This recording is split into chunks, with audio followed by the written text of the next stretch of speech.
यूं तो हम सारे पलकों में पलते बच्चे हैं, पर आपको वो बेहद प्यारे जो दिल के सच्चे सच्चे हैं।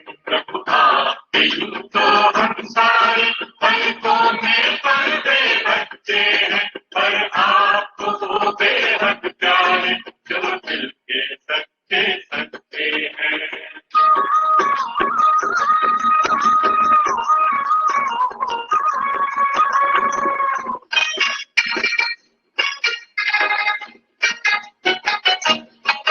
सच्चे दिल पर साहब राज हर श्रीमत पर करे हाँ जी, एक बाबा तू जान कोई वादे के पक्के पक्के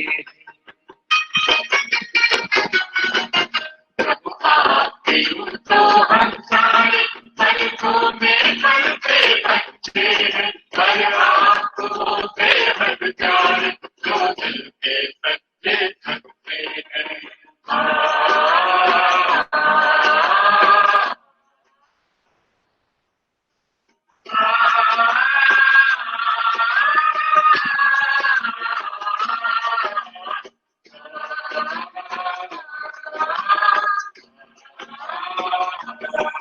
प्रभु सत्य है, शिव है, सुंदर है, सत्य पर प्रभु प्यार निरंतर है।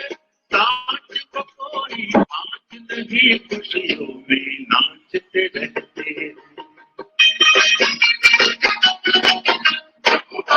यूं तो हम सारे पलकों में पलते बच्चे हैं, पर आपको वो बेहद प्यारे जो दिल के सच्चे सच्चे हैं।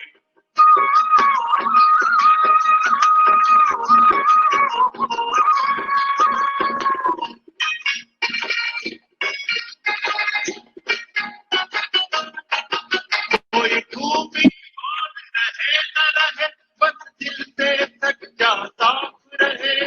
निर्मल निश्चल जीवन वाले सबको लगते अच्छे हैं। यूं तो हम सारे पलकों में पलते बच्चे हैं, पर आपको वो बेहद प्यारे जो दिल के सच्चे सच्चे हैं। जो दिल के सच्चे सच्चे हैं।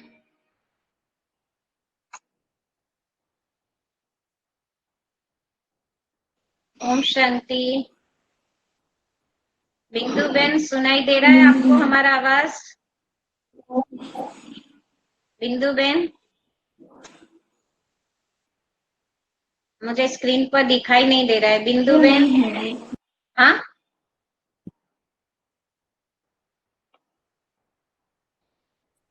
बिंदु बेन म्यूट पे है। अच्छा, अभी ठीक है? हाँ जी, हाँ आया अभी आवाज। सुन रहे? ओके हाँ हाँ हाँ ओके, दिख रहा है? हाँ। किरण, बिंदु बेन का ना स्क्रीन पर दिखाई नहीं दे रहा है, आप देखो। हाँ अभी आया। दिख रहा है? हाँ अभी हाँ जी, हाँ दिख रहा है, दिख रहा है। आवाज के? हाँ, थोड़ा थोड़ा आवाज और कर सकते हैं। आवाज कम है? हाँ हाँ हाँ, अभी आया। अभी आवाज? हाँ हाँ जी, हाँ। ओके। ओम शांति। अभी शक्ति बेन बिंदु बेन का परिचय देंगे, वेलकम करेंगे। हाँ,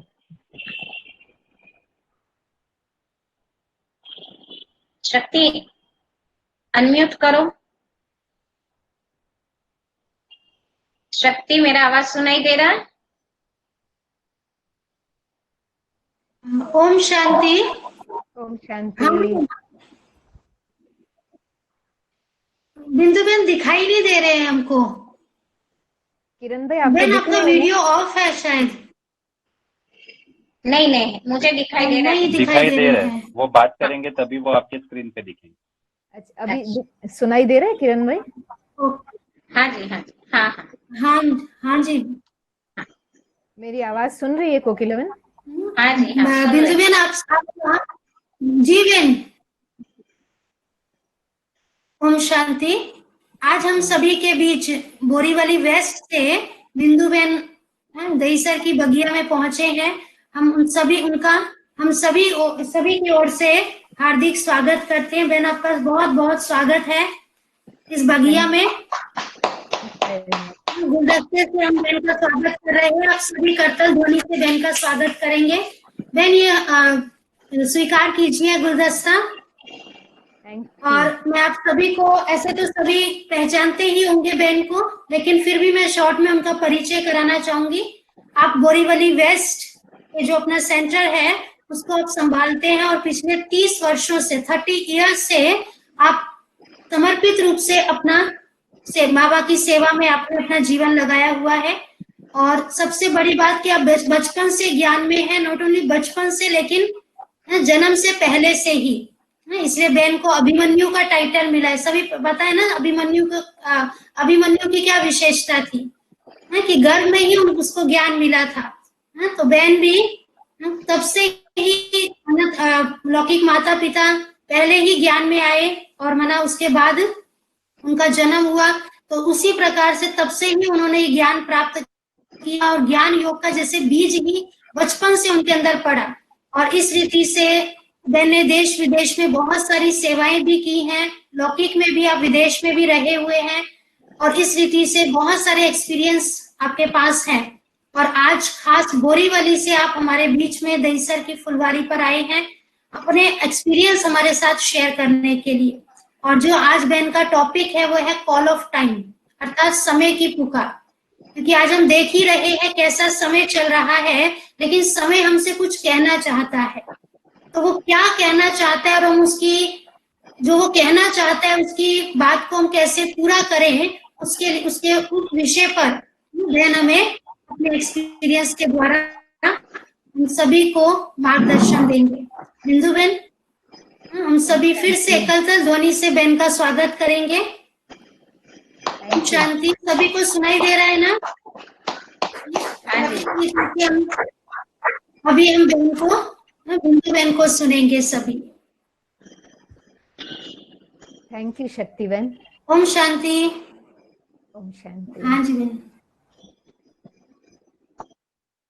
दहीसर ईस्ट की बाबा की बगिया के रूहे गुलाबों और बड़ी कुशलता से इस बगिया का सिंचन करने वाली कोकिला बहन और साथी बहनों को बोरीवली वेस्ट की बगिया और मेरी तरफ से बहुत बहुत याद प्यार स्वीकार हो। मैं समझती हूँ कि इस प्रकार से दहीसर ईस्ट के परिवार से मेरा जो मिलना हो रहा है, मैं इसको अपना सौभाग्य समझती हूँ। आवाज ठीक है क्या मेरी?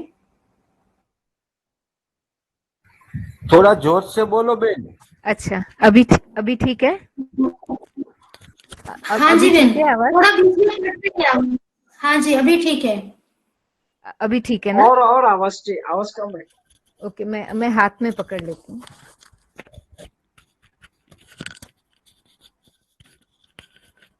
ये बेटर है ना? हेलो, हाँ जी बहन। ये बेटर है? हाँ बहन। ओके।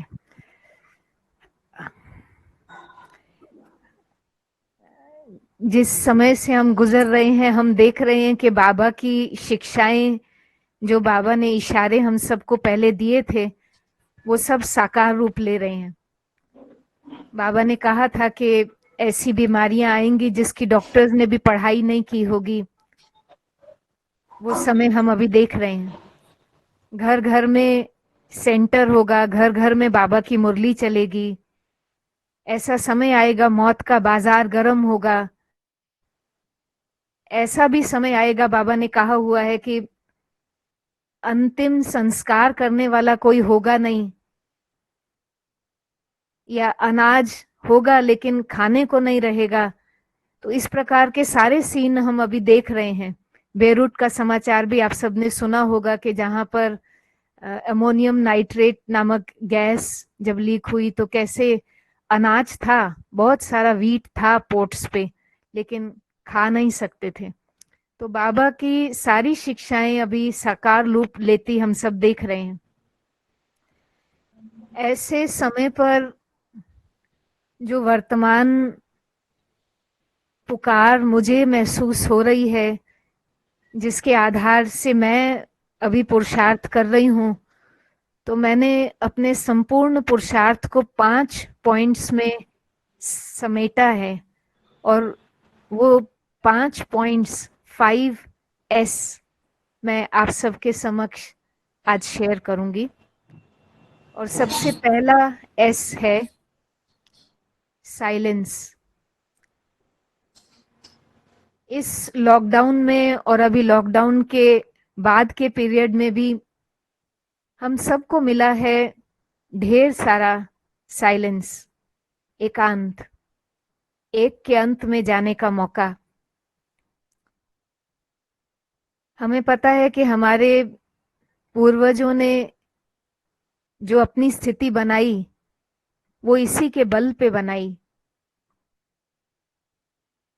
ब्रह्मा बाबा के भी अंत के दिनों में जब बच्चे उनके समक्ष आते थे, मन की दुविधा लेकर आते थे, मन में कई बातें लेकर आते थे, लेकिन वो सुनाते हैं कि कैसे बाबा के समीप जाते ही मन बिल्कुल साफ हो जाता था, कोई भी बात मन में रहती नहीं थी। बिल्कुल ऐसे ही चार्ली भाई अपना अनुभव सुनाते हैं कि कैसे एक साइंटिस्ट को वो ऑस्ट्रेलिया से मधुबन लेकर आ रहे थे, और जब ये अहमदाबाद से mount Abu by road bus में आ रहे थे, तो जो पूरा उनकी पार्टी थी ब्राह्मण परिवार की, वो साइंटिस्ट के मन में इतने सवाल थे कि वो रास्ते भर एक एक से सवाल पूछता रहा। लेकिन जब मधुबन पहुंचे तो सभी को होता था कि इतने बुद्धिजीवी ये आत्मा है और उसके इतने सवाल हैं, कैसे इनके सवालों का जवाब दें, कैसे इनको सुकून पहुंचाएं। और तब चार्ली भाई उन्हें मनमोहिनी दीदी के पास ले गए। हम सभी जानते हैं कि दीदी की दृष्टि बहुत मशहूर थी। जिस शांति की शक्ति का वो स्वयं अभ्यास करते थे, चार्ली भाई बताते हैं कि कैसे उस के फलस्वरूप जैसे ही वो आत्मा, वो साइंटिस्ट, उसे जब भी दीदी की दृष्टि मिली तो कुछ ही समय में उसके सभी प्रश्न शांत हो गए। और ये उनके लिए, चार्ली भाई के लिए अपने आप में बहुत बड़ी आश्चर्य की बात थी। बिल्कुल ऐसे ही अक्सर जानकी दादी जयंती बहन के बारे में सुनाते हैं कि जयंती बहन को जब भी कोई प्रवचन देना हो या कोई क्लास करानी हो, उससे पहले वो डीप साइलेंस में जाते हैं, और उसके बाद जब वाणी में आते हैं तो वाणी में जोहर भर जाता है। कहने का भाव है कि शांति की शक्ति जबरदस्त शक्ति है, जिससे दृष्टि में भी बल आ जाता, मन को भी हम शांत कर सकते, मन के प्रश्नों को भी समाप्त कर सकते, वाणी में भी जोहर आ जाता है। पिछले दिनों मैं एक अनुभव गोपी बहन का सुन रही थी, जिन्होंने काफी समय जानकी दादी के साथ लंदन में बिताया। बहन सुना रहे थे कि कैसे एक बार वो जानकी दादी के पास गए और उन्होंने कहा कि दादी, मैं इतना समीप आपके रहती हूँ, आप मुझे अपनी मेरी कमी आप सुनाएंगे? आप तो मुझे अंदर बाहर जानते हैं। दादी ने 1 मिनट का पॉज लिया और दादी जी ने कहा, ये काम आपका है, हर एक को अपनी कमी खुद देखनी है। तो गोपी बहन को हुआ कि दादी इस तरह से तो मुझे मेरी कमी बताएंगे नहीं। गोपी बहन ने फिर एक और विधि से वही सवाल पूछा। उन्होंने कहा, दादी मुझे अगर मेरी कमी को महसूस करना है तो कैसे कर सकूंगी? फिर दादी ने 1 मिनट का पॉज लिया और फिर कहा कि डीप साइलेंस में जाओ, क्योंकि जब हम साइलेंस में जाते हैं, बाबा के साथ बुद्धि की तार जोड़ते हैं, तो हमें हमारी कमियां मालूम पड़ती हैं और उसको भरने का बल भी हमें मिलता है। तो वो बहुत अच्छा मौका हम सबको इस समय मिला है, बहुत सारा एकांत। और मैं समझती हूँ ये सबसे पहला पुरुषार्थ हम सबको इस समय को सफल करने के निमित्त करना चाहिए कि और बातों में न उलझ करके उसको सही दिशा दें। उसे स्वमानों के अभ्यास द्वारा, बाबा के साथ के अलग अलग संबंधों द्वारा, या मन को डीप साइलेंस में सोल कॉन्शियस स्टेज में स्थित करते हुए बाबा की छत्र छाया का अनुभव, इस प्रकार से उसको सही दिशा में हमें बिताना है। गुलजार दादी जी को एक बार इंटरव्यू में पूछा था, दादी जी आप बाबा मिलन के समय हम जैसे अव्यक्त बाप दादा से मिलन मनाते हैं, ऐसे तो आप नहीं मना पाते। आपको, आपकी बुद्धि तो बाबा खींच लेते हैं और आप वतन में बैठ जाते हैं। आपने कई बार कहा है कि पहले संदेशी के रूप में आप वतन में जाते हैं और वहां बाबा आपको बिठा देते हैं और फिर आपके तन को बाप दादा यूज करते हैं। तो दादी को प्रश्न पूछा, दादी आपकी दिल नहीं होती है कि जिस प्रकार से हम अव्यक्त मिलन मनाते हैं और इतने वर्षों से हमने वो अव्यक्त पालना ली है, आप भी ऐसे लो? क्योंकि दादी तो बाबा मिलन के बाद में फिर वही मुरली पढ़ते हैं खुद। दादी को पता भी नहीं होता कि बाप दादा ने कैसे उस तन को यूज किया और क्या महावाक्य उच्चारे। तो दादी को पूछा, दादी आपको दिल नहीं होती है? तो गुलजार दादी ने जवाब दिया,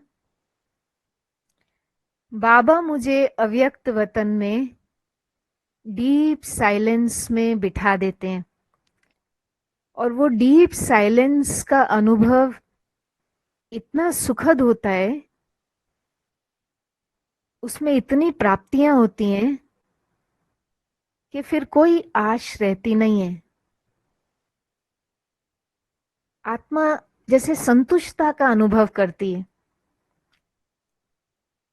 तो दूसरा एस है संतुष्टता, पहला साइलेंस, और इस साइलेंस से जुटी हुई है स्थिति संतुष्टता की।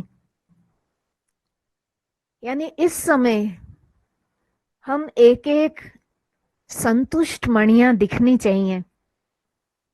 हम एक एक बाबा की भरपूर भुजाएं, गुणों से भरपूर, शक्तियों से भरपूर, इच्छाओं से परे तृप्त आत्माएं दिखनी चाहिए। इतने समय से प्यारे बाप दादा की पालना लेते हुए हम एक एक को अभी ऐसा अपना स्वरूप बना लेना है। और ये मेरा दूसरा पुरुषार्थ अंदर चल रहा है और मुझे लगता है ये समय की मांग है। जानकी दादी जब लंदन से वापस आए, जब भी बड़े दादी जी 2007 में बड़े दादी जी ने शरीर छोड़ा, लेकिन उससे पहले ही जानकी दादी जी को भारत में बुला लिया था, बाबा का ये इशारा था। तो 40 वर्ष विदेशों की सेवा करके दादी जब वापस आए तो दादी एक जो सूटकेस ले करके गए थे वो एक सूटकेस लेके वापस आए। अब नहीं तो 40 वर्षों में व्यक्ति ने कितना सारा इकट्ठा कर लिया होता है, लेकिन दादी तो देने के लिए गए थे।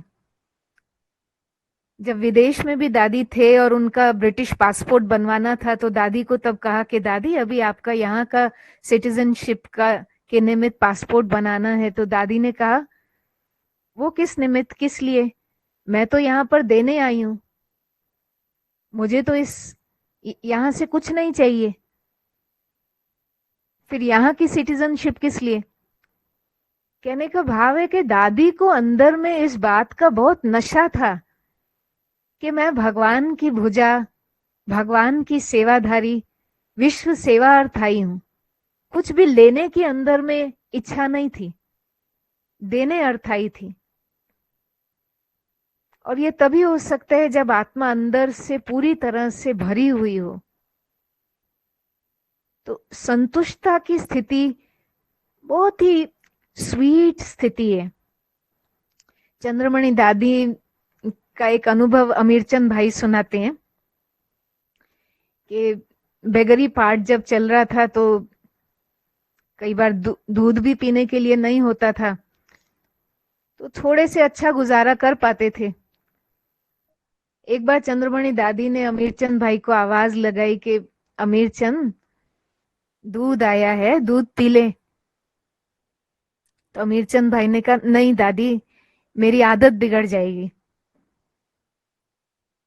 तो दादी ने कहा अरे जब है तो पी लो, नहीं है तो ना सही, जब है तो ईद मनाओ, नहीं है तो रोजा।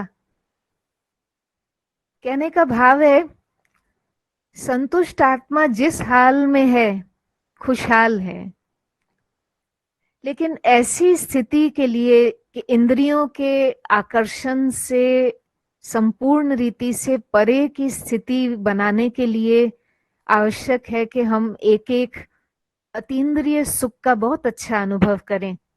इंद्रियों से परे का सुख जो बाबा की याद से, बाबा के प्यार में खो जाने से, एक को अपना संसार बना लेने से आत्मा अनुभव करती है। जितना हम बाबा से सच्चे होते और जितना हम अपनी दिनचर्या पर एक्यूरेट रहते हैं, तो धीरे धीरे वो इंद्रियों से परे का सुख, अतीन्द्रिय सुख आत्मा अनुभव करती है और सहज ही फिर ये आकर्षण धीरे धीरे समाप्त होने लग जाते हैं। सन्यासी लोग उस प्यार का, परमात्म प्यार का अनुभव करने के लिए, परमात्म साथ का अनुभव करने के लिए दुनिया छोड़ते हैं। सन्यासी दुनिया छोड़ते हैं ताकि वो अनुभव हो, और बाबा हमको वो अनुभव पहले कराते हैं, जिससे स्वतः हमारी इच्छाएं समाप्त होने लग जाती, बंधन समाप्त होने लग जाते, हमारे आधार, डिपेंडेंसी समाप्त होने लग जाती है। तो ये उनमें और हम में एक मेजर फर्क है। तो ऐसी संतुष्ट स्थिति उसकी निशानी है कि वो आत्मा अंदर में किसी को भी दोष नहीं देगी, ब्लेम नहीं करेगी। संतुष्ट आत्मा के अंदर में कोई कंप्लेन नहीं रहेगी, वो अपनी स्थिति की खुद रिस्पॉन्सिबिलिटी उठाएगी। तो शायद इसीलिए ही संतोषी माँ,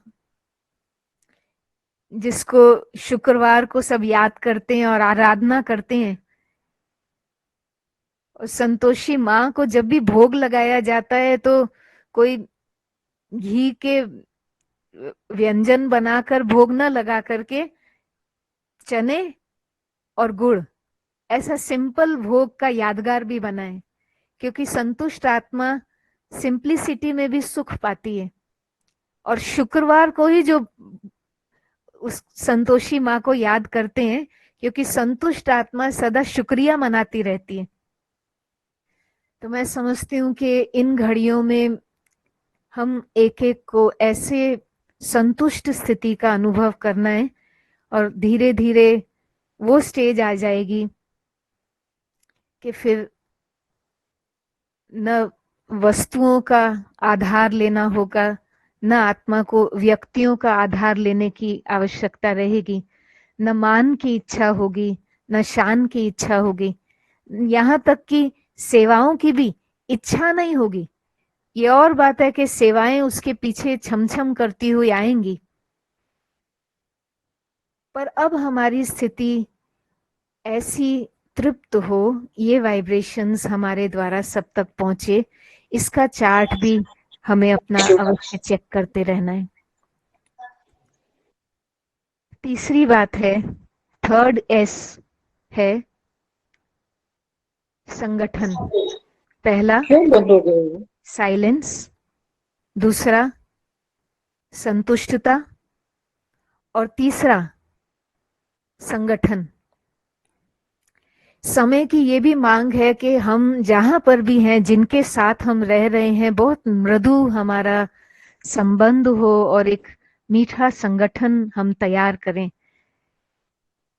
मेरा भी नहीं आ रहा है। 1969 में जब प्यारे बाबा अव्यक्त हुए, ब्रह्मा बाबा ने संपूर्ण स्थिति को प्राप्त किया, हमारी दादियां सब इकट्ठी हुई और उन्होंने मिल करके ये संकल्प लिया कि अब इस यज्ञ को हम एकता के बल पर चलाएंगे। जो मैं समझती हूँ पिछले दिनों का संदेश भी आप सबको याद होगा, गुलजार दादी के द्वारा, मैं समझती हूँ 2 साल पहले ये संदेश आया था, जब चारों तरफ वातावरण नाजुक हो रहा था। तो वतन का ये मैसेज था हम सबके लिए कि अब कम से कम 3 मास का स्टॉक जरूर अपने घरों में सब जमा रखें, एक बात। दूसरा, कोई भी अमृत वेला मिस न करे, अमृत वेले को पावरफुल व्यतीत करें। और तीसरा था कि आपसी एकता के संगठन को बनाए रखें। ये था प्यारे बाप दादा का अव्यक्त वतन से नाजुक समय के लिए संदेश। और बराबर इन दिनों वही नाजुक समय है। इन दिनों आप सबने भी अपना अनाज का स्टॉक आदि भी भर के रखा ही होगा, और इन दिनों भी अगर सुबह में माया सुलाने की कोशिश करे तो ये संदेश याद करके फिर से अपनी मीठी नींद का त्याग कर अच्छा अमृत वेला रोज करने का जरूर आप संकल्प लेते ही होंगे। लेकिन साथ साथ जरूरी है एकता का संगठन। ये हमें अपने आप को समझाना होगा कि संस्कारों की वैरायटी तो रहने वाली है। जैसे मिर्ची तीखी होती है, नमक खारा है, चीनी मीठी होती है, पर उन्हीं को मिला करके एक टेस्टी व्यंजन का निर्माण होता है। बिल्कुल इसी तरह से अलग अलग संस्कारों वाले हम मिल करके एक इस परिवार को बना रहे हैं। इसमें हर एक इकाई महत्वपूर्ण है। हर एक न मिले दूसरे से, लेकिन हर एक इकाई महत्वपूर्ण है। पिछले दिनों हमने दादी डे मनाया। प्रकाशमणि दादी जी की बहुत सी विशेषताएं हम सबके आगे हमने फिर से रिवाइज की। तो मैं सुन रही थी, जैसे हर लीडर को लीडरशिप का सीक्रेट पूछते हैं, तो बड़े दादी जी को भी उनके लीडरशिप का सीक्रेट पूछा, तो बहुत वंडरफुल जवाब दादी जी ने दिया। प्रकाशमणि दादी जी ने, दादी ने कहा 3 बातें। एक, मैं सब पर विश्वास करती हूँ, ट्रस्ट करती हूँ। बहुत बड़ी बात है। दादी ने उस समय इस यज्ञ को संभाला कि जिस समय इसके एक्सपेंशन का दौर चल रहा था, दिन दुगनी रात चौगनी ये प्रगति कर रहा था। बहुत से सेवा केंद्र, बहुत से बाबा के नए नए प्रोजेक्ट्स चल रहे थे और बहुत से बच्चे इस काफिले में जुड़ते जा रहे थे।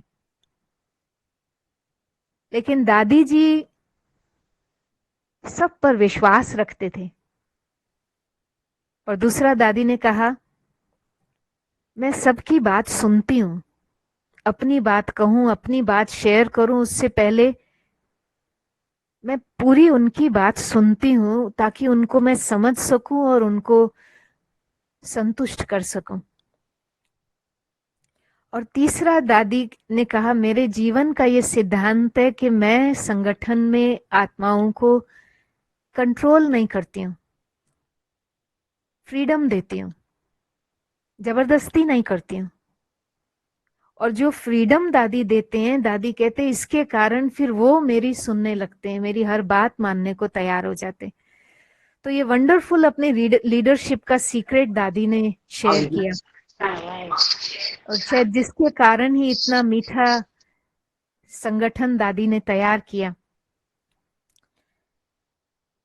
मुझे दिव्या बहन की एक बात याद आती है।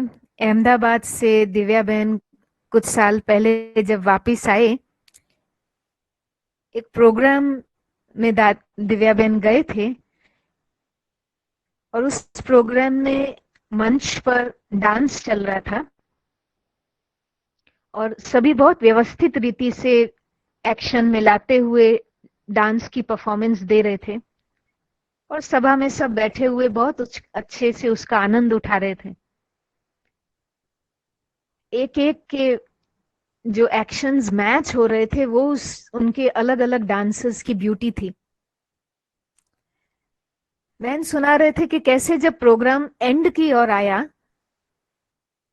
तो जो मंच पर थोड़े थे पहले, उन्होंने नीचे जो ऑडियंस है उनको भी मंच पर इशारा दिया, तो बहुत से मंच पर आ गए लोग। और फिर जो डांस चला, उस डांस में वहां एक्शंस मैच नहीं हो रहे थे जैसे पहले हो रहे थे। फिर तो हर एक डांस तो कर रहा था, लेकिन हर एक अपने पर ध्यान दे रहा था कि मैं ठीक तरह से अपनी बेस्ट परफॉर्मेंस दूं। लेकिन मैच करना एक्शंस को एक दूसरे के साथ, जब इतने सारे स्टेज पर आ गए और अंत था प्रोग्राम का, तो वो पॉसिबल नहीं था। बिल्कुल इसी तरह से अभी भी जो समय चल रहा है, ऐसा ही कुछ समय प्रतीत होता है। जब हम सतयुग में थे तो संस्कार मिलन की बहुत अच्छी डांस हम कर पाते थे, संस्कार मिलन की महारास कर पाते थे बहुत सहज। लेकिन अब जबकि सभी एक्टर स्टेज पर आते जा रहे हैं और जनसंख्या इस स्टेज पर बहुत बढ़ गई है, ऐसे में संस्कार मिलन की महारास करने में मेहनत तो है। और इसीलिए अब समय की मांग है कि हमारा अटेंशन अपनी ओर हो, अपनी परफॉर्मेंस पर हो। और इसीलिए चौथा एस है स्व पर ध्यान। पहला, साइलेंस का हम अनुभव करें। दूसरा, संतुष्टता की मूर्त हम दिखाई दें, हमारी आंख कहीं डूबे नहीं, कहीं हमारी आसक्ति न हो। तीसरा, हमारे स्नेहमयी संबंध हो। और चौथा, स्व पर अटेंशन, स्व का दर्शन, स्व पर ध्यान। मुझे याद आता है जब दादी जानकी जी को 100 वर्ष पूरे हुए थे, तो एक लिज बहन ने उनकी एक किताब बनाई थी, द सेंचुरी ऑफ सर्विस। दादी की तो ऐसी स्थिति नहीं थी कि दादी उनको इतनी इंटरव्यू दे सकते जो पूरी किताब लिखी जा सके। तो ये बहन ने बहुतों के उसमें अनुभव लिए जो दादी के अंग संग रहे हुए थे। उसमें जयंती बहन तो जानकी दादी के अंग संग करीबन 40 वर्ष रहे। तो बहुत से अनुभव उस किताब में लिज बहन ने जयंती बहन के लिखे हैं, जिसमें दादी की बहुत सारी विशेषताएं हैं। पर एक स्थान पर उस किताब में वर्णित है कि लिज बहन जयंती बहन को कहते हैं, अब बहुत विशेषताएं हो गई जयंती बहन, आप दादी जी की कोई कमी मुझे सुनाए, और भला आपसे ज्यादा बढ़िया दादी की कमी कौन सुना सकेगा? आप तो इतने अंग संग दादी के रहे हैं, आप तो अंदर बाहर दादी को जानते होंगे। तो जयंती बहन ने 1 मिनट का पॉज भी नहीं लिया और तुरंत जवाब दिया कि दादी की सबसे बड़ी कमी है कि दादी किसी की कमी चित्त पर धरती ही नहीं है। दादी को हम लाख समझाएं, दादी फलाना ऐसा है, फलानी वैसी है, आप ध्यान रखना, लेकिन दादी के चित्त पर किसी की कमी रजिस्टर ही नहीं होती। तो ये वंडरफुल जवाब जयंती बहन ने दिया कि दादी के चित्त पर किसी की कमी टिकती ही नहीं है। और फिर बहन ने क्लियर किया कि दादी का ये जीवन का सिद्धांत है कि अगर मैं उसकी कमी के बारे में सोचूंगी तो उसकी कमी बढ़ेगी, उसको एनर्जी मिलेगी और वो कमी बढ़ेगी। इसीलिए दादी कमी को नहीं देखती है, कमी को याद नहीं रखती है, वो बात मन पे टिकती ही नहीं है। इतना चित्त दादी साफ रखती है, दादी को अपनी फिक्र है। जो अक्सर दादी कहा भी करते थे कि मेरा 95% ध्यान अपनी ओर है और बस 5% बाहर कारोबार में। और फिर ग्रेजुअली तो दादी ऐसा भी कहने लगे कि अब तो 99% ध्यान मेरा अपनी ओर है, बस 1% बाहर कारोबार की तरफ। और ग्रेजुअली तो दादी ऐसा भी अंत के दिनों में कहने लगे, मेरा 100% ध्यान अपनी ओर है। और मैं समझती हूँ ये समय की पुकार है कि अब हमारा भी ध्यान बातों में न उलझकर, टेक्नोलॉजी में भी न उलझकर अपनी ओर होना चाहिए।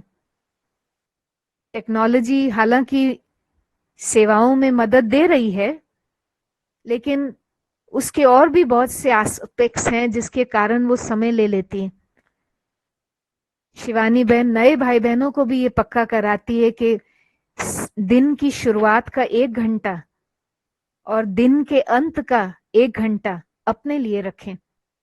और मैं समझती हूँ हम ब्राह्मणों को तो दिन की शुरुआत के 2 घंटा या 3 घंटा और दिन के अंत का कम से कम 1 घंटा तो हम अपने लिए रखें। और वैसे भी अगर हम देखें, जो अलग अलग चैनल्स हैं, टीवी चैनल्स, उसमें सबसे टीआरपी का हाईएस्ट टाइम सुबह का और रात का रहता है। रात जो सोने का टाइम होता है, जिस समय को हमें अपने साथ बिताना चाहिए, उस समय बेस्ट प्रोग्राम्स वो देते हैं और उसे प्राइम टाइम कहा जाता है। तो जैसे माया ऐसे इंसिडेंट्स उत्पन्न करती है ताकि हम पुरुषार्थ न कर सकें, हमारे पुरुषार्थ के समय में हम उलझ जाएं। पर अगर मेरा ध्यान अपनी ओर है, और ये सीक्रेट मैंने अच्छी तरह से समझ लिया है, जो गालिब का शेर है ना, गालिब उम्र भर यही भूल करता रहा, दाग चेहरे पे था, आईना साफ करता रहा। यानी मुझे लगा आईने पे दाग है और मैं सारी मेहनत आईने पर करती रही, तो भला वो दाग कब निकलेगा? जो दाग मेरे चेहरे पर था, और चेहरे पर अगर मैं काम करती और दाग निकालती तो तुरंत निकल जाता। बिल्कुल उसी तरह से अगर मेरे इर्द गिर्द मुझे कमी दिखाई दे रही है, मेरे छोटे से संसार में जो भी व्यक्ति हैं जिनके साथ मैं रह रही हूं, अगर उनमें कुछ कमी है, कुछ प्रॉब्लम है, उनके संस्कारों की या उनके नेचर की, तो मुझे मेहनत वहां नहीं करनी है, मुझे मेहनत अपने पर करनी है। जो बाबा ने हमको स्लोगन दिया है, स्व परिवर्तन से विश्व परिवर्तन। कई अपने बच्चों की प्रॉब्लम लेकर हमारे पास आते हैं, तो हम उनको भी यही कहते हैं, बच्चे हमारी परछाई हैं।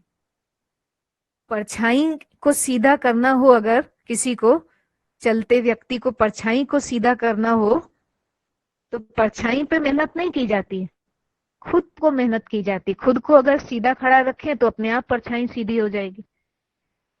बिल्कुल इसी तरह से अब ध्यान अपनी ओर रखना है। ये मेरे लिए एक बहुत आहा मोमेंट थी जब ये राज अंदर में क्लिक हो गया कि जब मेरे छोटे से संसार में मुझे कहीं पर भी त्रुटि दिखाई देती है, मुझे मेहनत वहां नहीं करनी, मुझे मेहनत अपने पर करनी है, क्योंकि मेरा संसार मेरी परछाई है।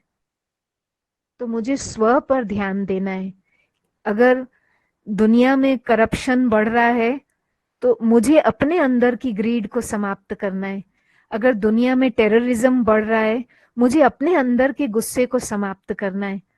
बिल्कुल इसी तरह से इस समय आवश्यक है कि हम अपना ध्यान रखें, दूसरों को न देख करके अपने को देखें।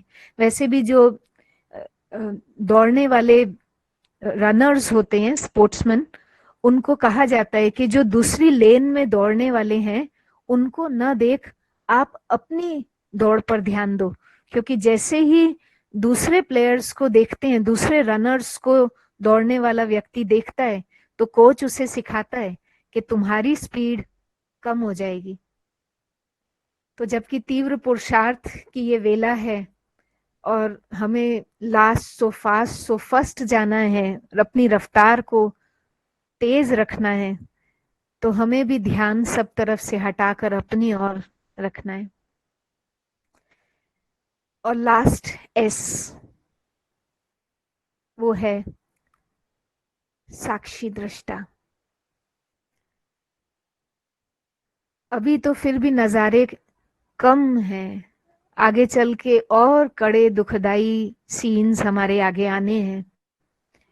और ऐसे में बहुत आवश्यक है कि हम सब ने लंबे काल से साक्षीपन की स्थिति का अभ्यास किया हो और बुद्धि को आदत हो प्रभावों से परे रहने की। जो बाबा की एक वंडरफुल ड्रिल हम सब ने सुनी है, राइट को राइट समझो, रॉन्ग को भले रॉन्ग समझो। बाप दादा ने उसमें कहा है बस केवल चित्त पे नहीं धो, अपनी वृत्ति ऐसी नहीं बना लो। यानी कोई गलत है तो हम गलत को तो गलत ही समझेंगे, लेकिन हम अपनी वृत्ति में उस बात को बिठा नहीं लेंगे कि ये व्यक्ति गलत है।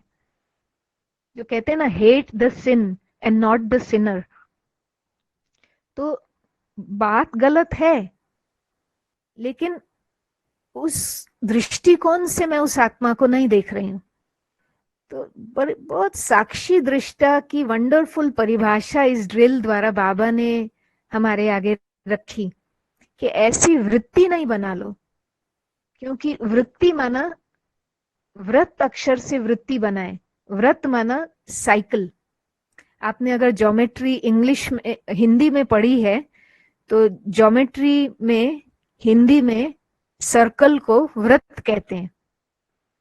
तो जो बात मन में बार बार सर्कुलेट होती है, बार बार चलती है, उससे हमारी वृत्ति बन जाती है। जिस पर हम बार बार सोचते हैं, ऐसी हमारी वृत्ति बन जाती। तो जैसी वृत्ति फिर वैसी दृष्टि, और वैसी हमारी सृष्टि हो जाती। तो अगर गलत वृत्ति है तो गलत दृष्टि, और फिर मेरी सृष्टि भी ऐसी बन जाएगी। और इसीलिए बहुत आवश्यक है कि कैसी भी आत्मा हो, लेकिन मैं उसके प्रति अपने भाव श्रेष्ठ रखूं, शुभ रखूं। जो कबीर का एक दोहा है ना कि तुम्हारी झोपड़ी के नीचे अगर नजदीक में अगर कसाई भी क्यों न है, लेकिन वो अपना काम कर रहा है, मैं अपना काम करूं। कबीरा तेरी झोपड़ी गलकटियन के पास, जो करेगा वो भरेगा, तू क्यों भय उदास। तो मुझे अपने चित्त को साफ रखना है, दूसरों के कर्मों को, दूसरों के संस्कारों को देख करके अपना चित्त मैला नहीं करना। और इससे ही मिलता जुलता एक और कबीर का दोहा है कबीरा मन निर्मल भयो जैसे गंगा नीर। कबीरा मन निर्मल भयो जैसे गंगा नीर। पाछे पाछे हरि फिरे कहत कबीर कबीर। यानी जो निर्मल मन वाली आत्मा है, ऐसे भक्ति मार्ग में भी संतों को अंदर में ये समझ थी कि ऐसे निर्मल मन वाले के पीछे तो परमात्मा विचरण करते हैं, भ्रमण करते हैं। हम पिछले दिनों एक अव्यक्त महावाक्य पढ़ रहे थे जिसमें बाप दादा ने जानकी दादी के लिए कहा कि ये विश्व का भ्रमण करती है और मैं इसके पीछे पीछे, ये जहां जाती है इसकी परिक्रमा करता हूं। ये विश्व की परिक्रमा करती है, मैं इसकी परिक्रमा करता हूं। तो जो सच्चे दिल वाली आत्मा है, साफ दिल वाली आत्मा है, वो कैसे बाबा के प्यार को खींचती है, वो जहां जाती है बाबा उनके साथ साथ जाते हैं, ऐसे बाबा ने मुरली में वर्णन किया था। तो भाव है कि हम अपने चित्त को साफ रखें और जो आसपास हमारी बातें हो रही हैं, अपनी मन को उससे मैला न करें। जैसे एक कैमरे को हम रोड पर रख दें और उस रोड से अगर एक कार जाती है, जो कार बहुत ही मैली है और उस कार के ऊपर प्लस साइन है, तो समझ में आता है कि एक डॉक्टर की कार है। लेकिन इतनी मैली है तो जो कैमरा है वो ये सोचेगा नहीं कि अरे कम से कम डॉक्टर होकर के कार को साफ तो कर लेते।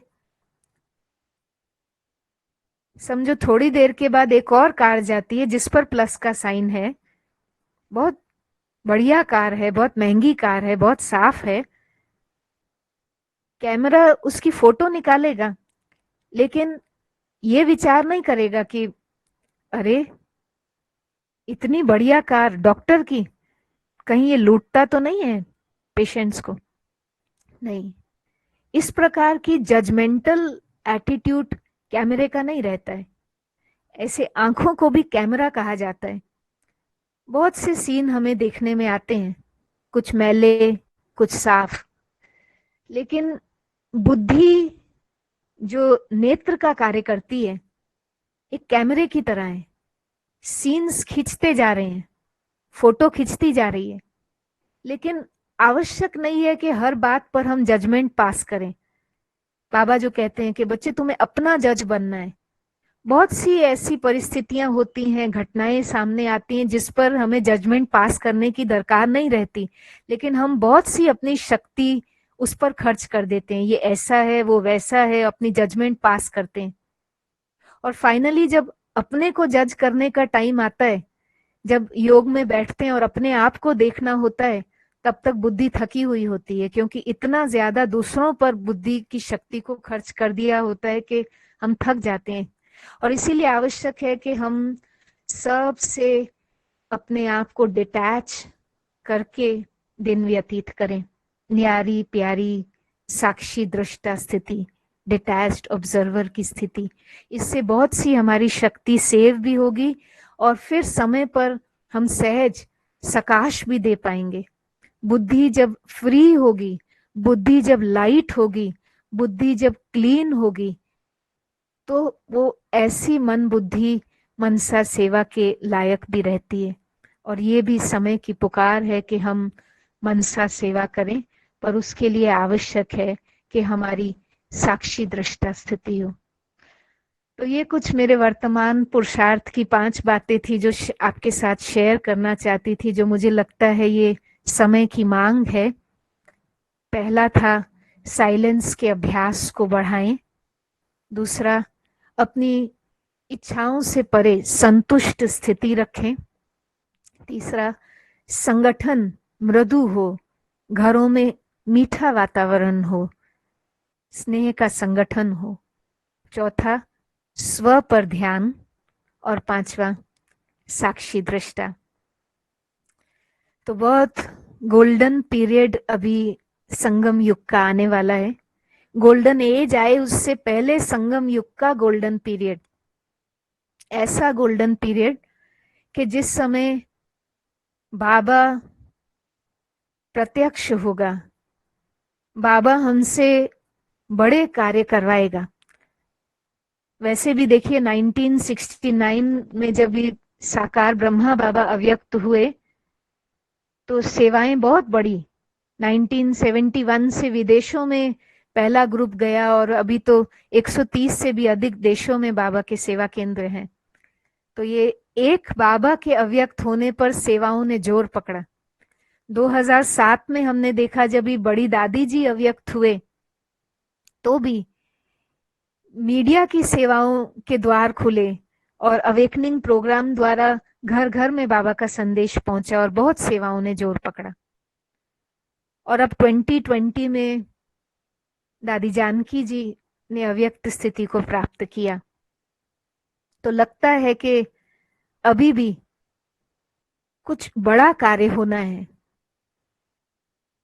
कुछ विशेष मोड़ ये यज्ञ लेगा और उस बड़े कार्य के लिए अब हम सबको तैयार रहना है।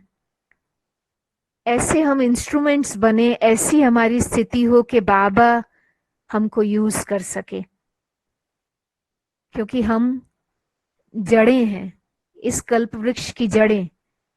तो हमें बीज से जुटा रहना है, कनेक्टेड रहना है, ताकि सारे कल्प वृक्ष को नरिशमेंट मिलती रहे। यही समय की पुकार है। ओम शांति।